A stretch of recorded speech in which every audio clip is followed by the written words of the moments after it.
The heart stops beating. The electrical impulses in the brain fire one last time. And then, silence. The monitor flatlines. The chest settles. To the doctors in the room, to the weeping family at the bedside, this is the end. The biological machine has shut down. But according to one of the most terrifyingly accurate mystics of the 20th century, Saint Pio of Pietrelcina, this clinical death is not a shutdown. It is an ignition. We are obsessed with the before. We spend decades obsessing over our health, our legacy, our bucket lists. But Padre Pio, a man who bore the stigmata, the open wounds of Christ, on his hands and feet for 50 years, claimed to have seen what happens in the after, specifically the immediate after, the precise nanosecond the soul steps out of the body. And what he describes is not a peaceful drift into a long sleep. It is a shock to the system so profound, so violent, and so revealing that if we truly understood it, we would never live a single day the same way again. He called it the unveiling.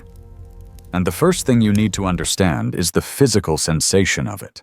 We tend to think of the soul as this ghostly, misty thing trapped inside a solid body. But Pio's accounts suggest the opposite.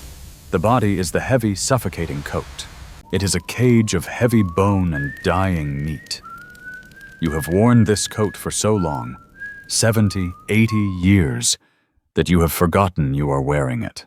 You think the aches, the fatigue, the brain fog, the gravity pulling you down, you think that is you. Then, snap. The tether breaks. The coat falls off. The accounts of those who followed Pio's spiritual direction describe this moment not as a loss, but as a terrifying liberation. Suddenly, you are weightless. The chronic pain is gone.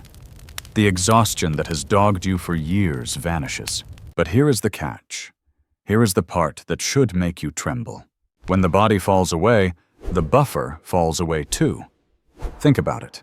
In life, when you are tired or drunk or distracted, your mind is dull. You can ignore your conscience. You can numb your guilt with Netflix or alcohol or sleep. But in that first second after death, the brain, the organ that limits your consciousness, is rotting on the hospital bed. Your soul is now pure, unadulterated consciousness.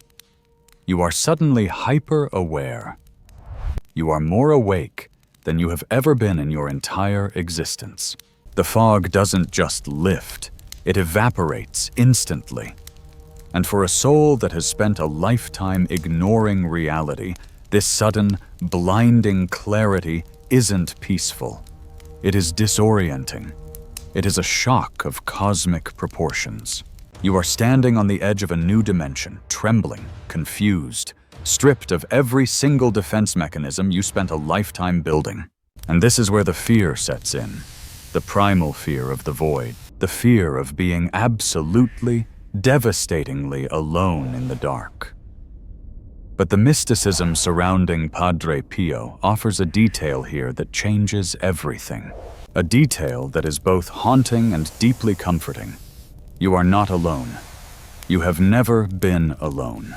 In that seconds-long transition, while the room around your body is filled with the sounds of mourning, your soul encounters a presence. It isn't a stranger. It isn't a faceless deity. It is a friend. Padre Pio spoke of the guardian angel not as a cute cherub on a greeting card, but as a warrior, a witness, and a little companion. This entity has been standing next to you, invisible, for every second of your life. It watched you take your first step. It watched you commit your secret sins. It watched you cry when no one else was looking. And now, for the first time, the veil is ripped away, and you lock eyes. Imagine the feeling of seeing a face that knows everything about you, every shadow, every secret.